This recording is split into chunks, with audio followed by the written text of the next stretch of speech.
When the automobile first sprang into being, we were intrigued.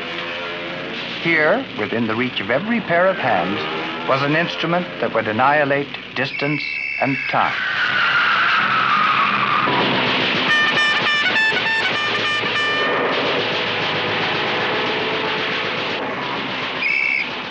But the most enthusiastic of our grandfathers could never have dreamed to what degree the car would become part of the landscape and of our lives.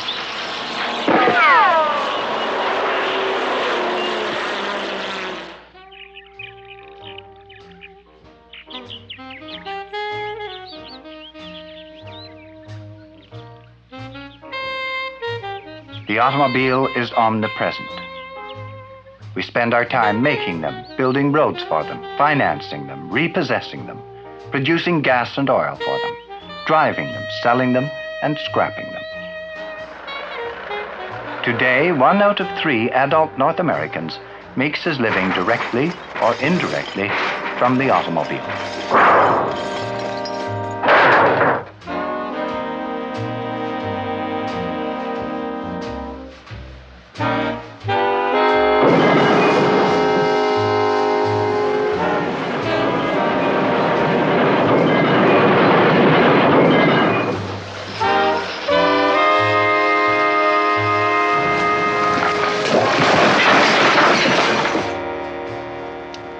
There is absolutely nothing wrong with the car.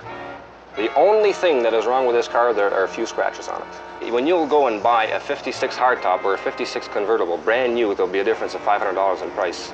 But and now I am asking you a difference of $100 in price for the same year car. There's $400 difference in a car. Yeah, but you're comparing to a... Plus you have the convenience and the pleasure of driving in a convertible, which you have the sunshine. But there's no I see you're a young man. I'm sure you're not married. Are you married, No. sir? You're not married. Well, I'm sure you'd like a convertible, because if you drive a convertible, you'll have... I know the girls like to drive in a convertible. Yeah, but at the same time, I like a convertible myself. Me, I don't mind, but people sitting in the back get blown out the seats. Will you be sitting in the back, sir? No. Will you be thinking about the other people in the back? It just depends. If I'm in the front and there's 2 broads sitting in the back, I'm going to be thinking about them. Well, if you're in the front, I'm certain you're not going to have 2 girls sitting in the back. Yeah, well, that's also a point for consideration. Anyway, firstly, the price you asked, $1,700, is much too much for this car.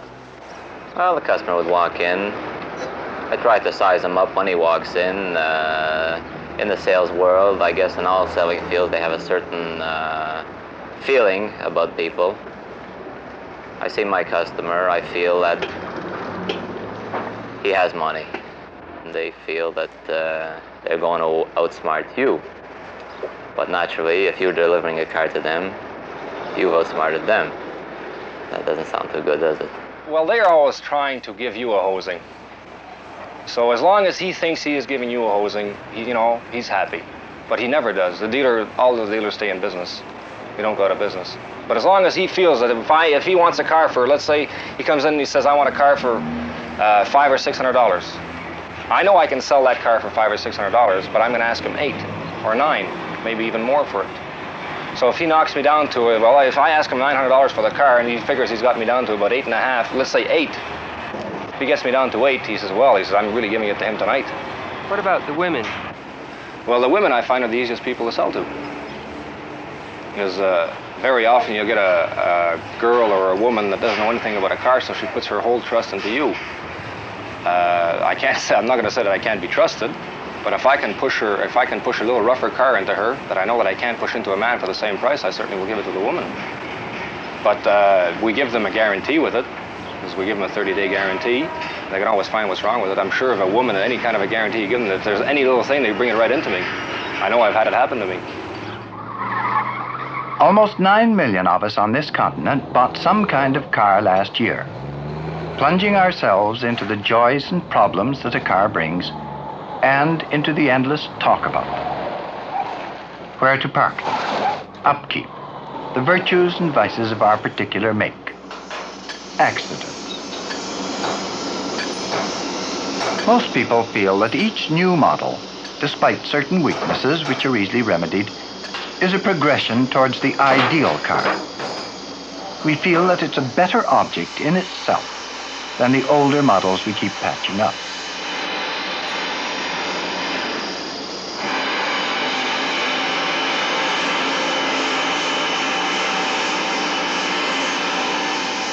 Very few people, on the other hand, are not satisfied with any existing car.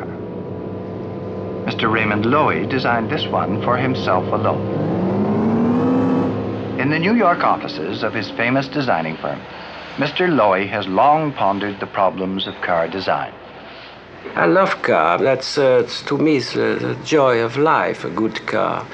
A racy, nervous car, a car where you can feel the road, feel integrated with the road, associated with highways, where the steering is of such characteristics that if there's a bump on the surface, you feel it. I like to feel that bump. I don't want to be dissociated from the landscape and be sitting in feathers and rolling on the soft sponge rubber on a road of mayonnaise, you must call it. I like to feel the road. I like driving. Therefore, I drive mostly European cars because they give me that feeling. And recently, I must say, some of the American automobiles are going in that direction, and I think it's wonderful news. Many people feel that present-day cars are badly designed. How do they get that way? Excuse me. It's rather, well, I would say a constant process. The sales department, usually, the sales department evaluation of what the next product should be is based on an existing product. And they try to go what they call one better. So why not make it a little bit bigger, a little bit larger, a little bit more powerful, a little bit roomier, a little bit more gaudy, a little bit more jazzy. And it's a continuous process which leads to monstrosities, lead to the point where, as I forecast 10 years ago in a book I wrote, where through its sheer absurdity of design, the whole thing collapses, and that there's a return to design sanity and restraint and good taste. I think we are witnessing that sort of thing now. You used the word taste just now. Oh, that's... What is your definition of taste? Well, I would say this is probably one of the most difficult questions you could ask me, and it has to be my own version of it. I'm not trying to sell it as a staple description of it. To me, taste is a reduction to an object, taste in designing, reduction to its simplest expression, short of aridity and dryness, which can be very dangerous. In other words, we believe when we design anything, in designing it as simply as we can, devoid of superfluous ornamentation, so it's functional and clean and neat, but short of being dry and forbidding. To me, this is taste as we see it. Do you believe that the yearly model change is economically wasteful? Well, that has been extensively covered too by others. My own feeling that as far as the American market is concerned, Americans like change. If you don't give it to them, they'll buy the products where they can get it. I think there's too much change that is unnecessary, but I don't see that in this market how we can possibly avoid periodical changes. We designers insist that if there is to be a change, it be based on sound logic, on quality, or improved function, or reduced cost. We are against change in style for style purposes. Every one of us is opposed to that. And I think in the end we will succeed. So that changes, if they are made, are for the best. You see, actually a car is a buckboard. It should be a plain platform with 4 wheels or 3 wheels perhaps, and an engine placed here or there, and then you simply make this thing move. Instead, you get this funny kind of marshmallow performance. This thing, every car we buy and drive around here, we call the black marshmallow. Robert Osborne is one of America's best-known cartoonists and a satirical illustrator of books and magazines. Never feel them cleanly. as round wheels that then move along this way, as you do very often still in European cars. I know some German cars, and there's still some English cars, and some Italian cars in which they will always very clearly cut the fender around the wheel, so you feel the wheel, not a funny thing floating along underneath this marshmallow. This is, and as I say, I think that the Detroit designers get into trouble because they don't have a clear idea of where they're designing their car, what the car is supposed to look like, what they always hope it will look like. Instead, for 4 years they'll make it absolutely gigantic and load it with chrome. Then for 4 years they will try to pinch it down. Then they'll take the chrome off because they keep changing the objective so steadily. They start out and they do this, and then let's say they have this kind of a shape. As I say, it just looks perfectly soft. Then 1 year they think, let's put fins on it. So they put fins on here. And then they may say, let's put a great big grill on here. Let's make it look heavy. Let's make it look rich. So they put this thing on. And then here are these little wheels, just to, you never can be dead sure that there are wheels on there, but there they are underneath there. Then next year they say, let's carry these fins way forward here, or let's put something along here that juts out. And then the next year they will put these projection there. But then they'll begin taking this part off and cutting this down and doing some strange thing here. They'll take this out. Then they begin, now for about 4 or 5 years, they will cut it down so that this becomes really quite angular here. And they'll begin emphasizing these lines again. They will make this smaller. But then, 10 years from now, presently they'll be back to making this large again. And this is why I don't feel that they know that they don't know what they are. I feel that they don't know what they're doing, because this thing, just like an amoeba, just keeps changing. The shape goes on and changes from one form to another. You sit here 1 year, the next year you may sit up there, then they cut all of this off, and as I say, if you watch an amoeba through a telescope, you have the feeling that it changes its shape about that way. Perhaps a great design could make that, perhaps Bugatti could make a single body, this is smoothed out body, and make that a very moving and beautiful thing. But I think it'd be quite hard to equal those early cars, for instance, early Hispano, in which you felt such marvelous vitality to the designer's concept. And you feel that they were actually designing, trying to refine the thing down, instead of suddenly making it next year like that, or this year like this, or bringing out a brand new car and saying, why don't we have the hood like this, and then finally giving up the car entirely. But doing all of this kind of business, I say, you feel, compared to the European designers, that the Americans don't really know what they want to do. They are simply changing this so that you won't be able to drive your car if it has this bump on, because this year the bump is coming out here, and you look kind of silly unless you're a really brave person and you don't worry about what your neighbors are saying. Most people are so timid, they say, oh, we have to have it sticking out this year. We have to have it sticking out here this year, and next year they'll get you there and there.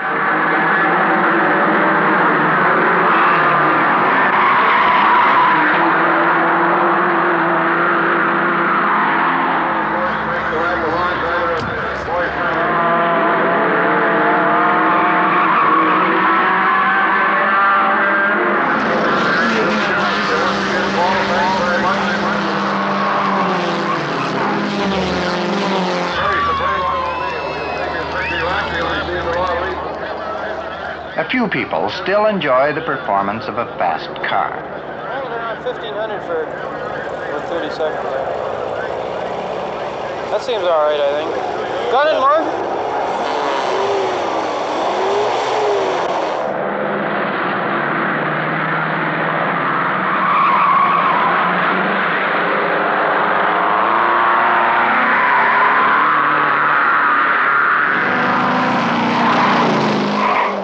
But with everybody desiring the freedom a car brings, a few problems have arisen.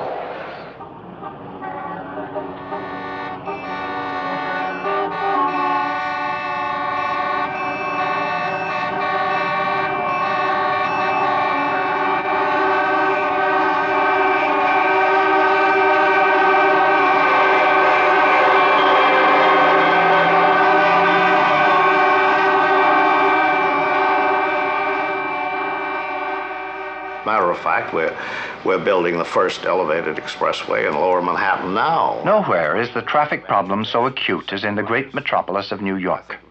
There, the man faced with finding the answer is Commissioner Robert Moses. That's something that ought to have been done a long time back, way back, connecting the bridges in lower Manhattan with the Holland Tunnel, connecting the Queens Midtown Tunnel with the Lincoln Tunnel.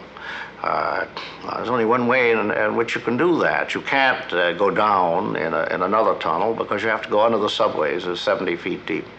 The cost is prohibitive, including the cost of ventilation. You can't stay on the surface. That's our trouble now. So you've got to go up. That's all there is. Now, when you go up, you don't run on a street and take away light and air. And you don't go through buildings, although I've always thought that's a possibility. You go on an independent right-of-way next to the existing streets. Take 100 feet, put the elevated structure on that. Don't take away any light. Don't take away any air. Don't cause any inconvenience to the neighbors. But going through buildings, actually going through them, is something that could be done, but it isn't understood. And I remember some years ago, I talked to Governor Smith about going through the Empire State Building. And he said, where? I said, the second and third floors. Take 100 feet, half the building. He said, you're crazy. I said, why am I crazy? He said, we've got a bank in there. Upstairs bank. Well, the governor is my mentor, and I worked for him for many years, but I didn't think he had the picture. But he didn't want any part of it. Don't want automobiles in my building. Some experts feel we must look far beyond expressways for the answer. I testified recently before a congressional committee on a plan, a transportation plan for the city of Washington. Now, this transportation plan, if it's carried out, will involve an enormous expenditure of $2.5 billion, and the planners say this will be expended before 1980. Or they may find that it's necessary before that. Now, that's a lot of money even for a rich country. Albert Mayer is the eminent architect and city planner chiefly responsible for designing Kitimat, BC, and the new capital of India. We have to devote the large sum of money, and the roads will be staggering in appearance. You know, these tremendous 2- and 3-level clover leaves. In the center of town, they are planning to have 8-lane superhighways. Just imagine 8 lanes will be with a thing in between, be of the order of 200 feet wide. In other words, a huge swath through the town, so that we'll always be conscious of these tremendous gaps in our landscape, in our what used to be the calm of the city, in order to be able to get this complete anarchic motion in any direction we want through any places. Now, this is one kind of city that you can produce. This is the inevitable effect of saying, okay, the car is the thing. If there are more cars, I meant to add this. In this Washington thing, they figured that the number of trips would increase twice as fast as the number of people. You see, they're not reducing the friction of space. They're not making it simpler to get around, but they're giving this, what I call this anarchic element, the private automobile, which has an average of 1.5 passengers only. They're giving it this big push so that there are going to be twice as many trips per person, and they're going to be 3 times as much mileage. Think of that. So that we're not going to catch up with ourselves. This new element of superhighways, or what they call expressways, will keep on encouraging more and more of the car, and its use so that we can never catch up to it. One of the great developments of the last decade and a half has been what's called the regional shopping center. Now, this regional shopping center is quite a decent place when you get to it. They have the conventional design is a big mall. People walk. They aren't interfered with by cars. It's a haven of quiet, a haven of separation, if you like. Cars all around it, so you can get there. When you get there, you can have peace, you can sit down, you can shop when you feel like, you aren't crisscrossed by all this traffic.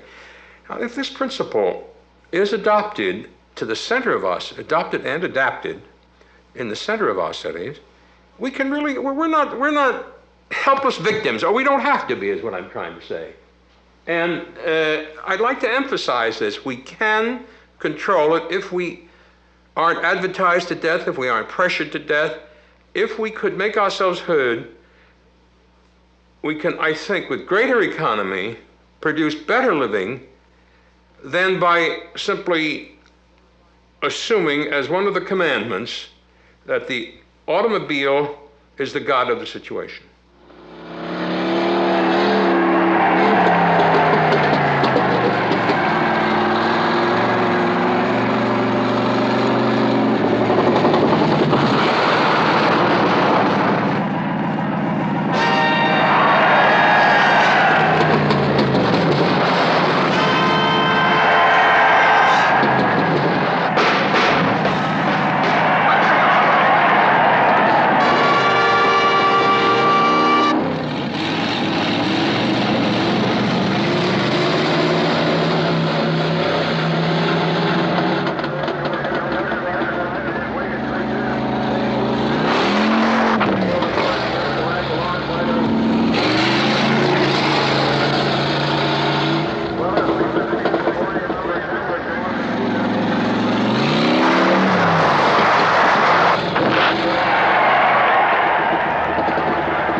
Every year now in North America, there are enacted rather strange ritualistic performances in which men pit their skill and cunning against the powers of the automobile.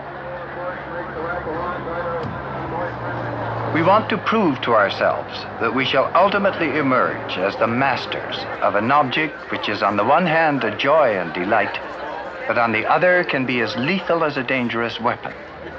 We defy and thumb our noses at the power of the instrument, which sometimes is a dealer of death.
moment of victory is the moment of our triumph, and the mighty car goes to its ignominious end.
Within the next 10 or 15 years, the number of automobiles in operation is expected to double. The Red Queen, in Through the Looking Glass, said to Alice, "Here, you see, it takes all the running you can do to stay in the same place. If you want to get somewhere else, you must run at least twice as fast as that."